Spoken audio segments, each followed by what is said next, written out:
Hello friends, welcome to my YouTube channel. दोस्तों, इस video में मैं आप सभी को उत्तर प्रदेश की सभी प्रमुख नदियों के बारे में पढ़ाने वाला हूं, जो कि आपके यूपी पुलिस कांस्टेबल के लिए बहुत ज़्यादा इंपॉर्टेंट होगा। ठीक है, तो चलिए दोस्तों, मैं स्टार्ट करता हूं और मैं आपको पहले बता देता हूं कि मैं नदियों के बारे में इस तरीके से पढ़ाने वाला हूं कि वह नदियों का नाम, उनकी लंबाई कितनी है, कितने किलोमीटर में है, उद्गम स्थान क्या है और समाप्ति कहाँ होती है। यानी कि पूरा मैं डिटेल में आपको नदियों के बारे में पढ़ाने वाला हूँ, तो वीडियो को स्किप मत करिएगा। ठीक है, और चैनल पर अगर नए हैं तो चैनल को सब्सक्राइब कर लीजिएगा। तो चलिए दोस्तों, देखिए स्टार्ट करिए। देखिए, पहली नदी आपकी है गंगा। ठीक है, गंगा, इसका उद्गम स्थान है उत्तराखंड के गंगोत्री ग्लेशियर से निकलती है। ठीक है, और बंगाल की खाड़ी में जाकर के ये समाप्त हो जाती है। इसकी कुल लंबाई जो है वो 2525 किलोमीटर है, यानी कि 2525 किलोमीटर, जो कि भारत की सबसे लंबी नदी भी है। ठीक है, तो आप लोग ये भी याद रखिएगा, सबसे लंबी नदी गंगा ही है भारत की और सबसे पवित्र नदी। दूसरी नदी आती है आपकी यमुना। यमुना की कुल लंबाई है 1376 किलोमीटर। ठीक है, ये उत्तराखंड के यमुनोत्री नामक ग्लेशियर से निकलती है और इलाहाबाद में गंगा में आकर के मिल जाती है। ठीक है, गंगा में आकर के मिल जाती है ये, और गंगा यमुना का संगम इलाहाबाद में होता है। ठीक है, यानी प्रयागराज में अब वर्तमान उसका नाम है। ठीक है, तो आप लोग याद रखिएगा। नेक्स्ट क्वेश्चन, अरे नेक्स्ट नदी है आपका घाघरा। ठीक है, घाघरा, ये इसकी ये जो है 1080 इसकी लंबाई है। ठीक है, यानी कि इतने किलोमीटर की है, और ये तिब्बत में मपचा चुंगी, ठीक है, ग्लेशियर के पास से निकलती है, और ये बिहार और बिहार में गंगा में मिल जाती है। ठीक है, और इस घाघरा नदी को भी हम लोग सरयू के नाम से ही जानते हैं। ठीक है, तो आप लोग ये याद रखिएगा। लेकिन क्या है, कहीं कहीं कुछ कुछ स्थान पर इस नदी के नाम बदल जाते हैं। ठीक है, देखिए गोमती रिवर, ये 900 किलोमीटर में है। पीलीभीत के गोमत ताल से निकलती है और वाराणसी में गंगा में मिल जाती है। ठीक है, देखिए वाराणसी और गाजीपुर के समीप में मिलती है, तो वाराणसी नहीं, गाजीपुर कह सकते हैं। ठीक है, तो आप लोग ये याद रखिएगा। देखिए नेक्स्ट आपकी नदी है वो है बेतवा। ठीक है, बेतवा ये 590 किलोमीटर में है, और ये मध्य प्रदेश में चल रेंज से निकलती है और हमीरपुर यमुना नदी में मिल जाती है। तो यमुना नदी की सहायक नदी बेतवा है, तो आप लोग याद रखिएगा। नेक्स्ट है आपका चंबल। ठीक है, चंबल नदी, ये भी उत्तर प्रदेश में, इसकी जो कुल लंबाई है वो 960 किलोमीटर है। मध्य प्रदेश में जानापाग हिल से ये निकलती है और इटावा में यमुना नदी में मिल जाती है। तो यमुना नदी चंबल नदी की भी सहायक नदी है। ठीक है, नहीं, चंबल नदी यमुना नदी की सहायक है। ठीक है, तो आप लोग ये भी याद रखिए।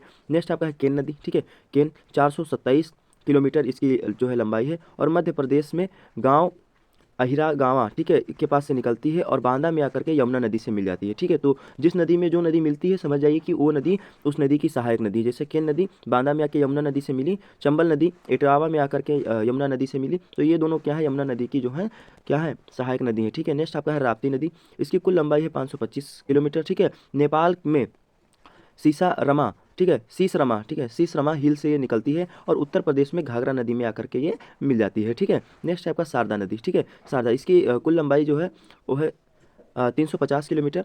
उत्तराखंड में मिलम ग्लेशियर से ये निकलती है। ठीक है, मिलम ग्लेशियर है उत्तराखंड में, और ये बहराइच में आकर के घाघरा नदी से मिल जाती है। ठीक है, तो आप लोग ये याद रखिए। नेक्स्ट क्वेश्चन क्यों बढ़ते हैं। देखिए क्वेश्चन क्या है, नदी है। एक्चुअली में मैं जीके ज़्यादा एमसीक्यू पढ़ाता हूँ ना, तो इसलिए मेरी हैबिट बनी हुई है। नेक्स्ट क्वेश्चन, ठीक है, सॉरी उसके लिए। देखिए नेक्स्ट नदी आपकी जो है सरयू। ठीक है, 540 किलोमीटर के जो है ये लंबाई है कुल इसका, और तिब्बत के सरमूल के पास से निकलती है। उत्तर प्रदेश में घाघरा के नाम से जानी जाती है। देखिए हम बताए थे नहीं, ये घाघरा नदी जो है ये कई धाराओं में आती है। ठीक है, फिर जब ये अयोध्या पहुंचती है, तो जब ये अयोध्या पहुंचती है तो इसका नाम अयोध्या में सरयू हो जाता है, और अयोध्या के आगे जब ये उत्तर प्रदेश के सीतापुर और बहराइच जिले के बीच में जब रहती है, तो इसको घाघरा के नाम से ही जानते हैं। ठीक है, इसमें कतनिया घाट, कौड़ियाला घाट के ऐसे दो घाट है जो मगरमच्छ और घड़ियाल के लिए फेमस है, तो आप लोग ये याद रखिएगा। चलिए देखिए नेक्स्ट है आपका सोन नदी। सोन नदी यह जो है, इसका कुल लंबाई है 784 किलोमीटर। मध्य प्रदेश के अमरकंटक से निकलती है और पटना में गंगा नदी से मिल जाती है। उत्तर प्रदेश के कुछ हिस्से से होकर के गुजरती होगी। ठीक है, देखिए अरुणा नदी। ठीक है, वरुणा, वरुणा नदी ये 30 किलोमीटर में है। वाराणसी के भुई झील से ये निकलती है, इसका उद्गम स्थल है, और वाराणसी में गंगा नदी में ही ये मिल जाती है। टोंस नदी, ठीक है, इसकी कुल लंबाई जो है वो है, यानी कि ये कुल लंबी है 250 किलोमीटर। ठीक है, और उत्तराखंड में बंदर पूंछ रेंज से ये निकलती है और यमुना नदी में यमुना नगर में आकर के ये मिल जाती है। ठीक है, चलिए आगे देखिए धसान नदी। ठीक है, ये जो है इसकी कुल लंबाई है 318 किलोमीटर, और मध्य प्रदेश में ललितपुर हिल से निकलती है और हमीरपुर में बेतवा नदी में मिल जाती है। और बेतवा नदी कहाँ की मिल जाती है, यमुना नदी में। किसमें, यमुना नदी में। तो आप लोग ये याद रखिए। सई, ये है 213 किलोमीटर की, और मध्य प्रदेश में अजगैन हिल से निकलती है, इटावा में यमुना नदी में मिल जाती है। ठीक है, तो यमुना नदी की काफ़ी जो है आपके सहायक नदियाँ हैं, तो ये आप लोग याद रखिएगा। ठीक है, गेरुआ ठीक है। गेरुआ एक नदी है जो कि इसकी कुल लंबाई है 150 किलोमीटर, उत्तर प्रदेश में कन्नौज जिले में है। ठीक है, कन्नौज जिले में है। कन्नौज में ये गंगा में मिल जाती है जाकर के। फिर काली नदी, ये 350 किलोमीटर में है, उत्तराखंड के पिथौरागढ़ जिले से निकलती है और शारदा बहराइच में जाकर के मिल जाती है। मतलब बहराइच में इसका नाम शारदा हो जाता है इसी काली नदी का। ठीक है, तो आप लोग याद रखिएगा। नेपाल इसको काली नदी के नाम से जानता है और इंडिया जो इसको शारदा नदी के नाम से जानता है। इसके ऊपर विवाद भी हुआ है कई बार। देखिए कुआना, ठीक है, कुआना 300 किलोमीटर की है। कतरनिया घाट और वन्यजीव अभयारण्य उत्तर प्रदेश में ये इसका उद्गम स्थल होता है। ठीक है, और उत्तर प्रदेश के घाघरा नदी में ही मिल जाती है। ठीक है, जैसे एक नदी है ये घाघरा, तो उसी जंगल के आसपास में एक नदी निकली है जो कि आकर के इसमें शामिल हो जाती है घाघरा में, उत्तर प्रदेश घाघरा नदी में ही कुआना। ठीक है, तो आप लोग याद रखिएगा। अगली नदी की ओर बढ़ते हैं। देखिए रिहंद नदी, ठीक है, ये इंपॉर्टेंट है आपके लिए।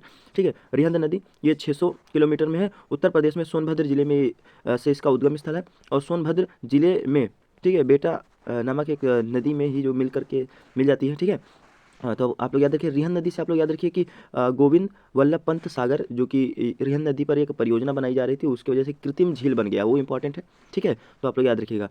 गौरी गंगा, ठीक है, ये 150 किलोमीटर की है, उत्तराखंड में मिलम ग्लेशियर से निकलती है, पिथौरागढ़ जिले में ही ये मिल जाती है, समाप्त हो जाती है। ठीक है, तो आपको मैंने सारी नदियों के बारे में अच्छे से पढ़ा दिया जो उत्तर प्रदेश तक भी आती हैं।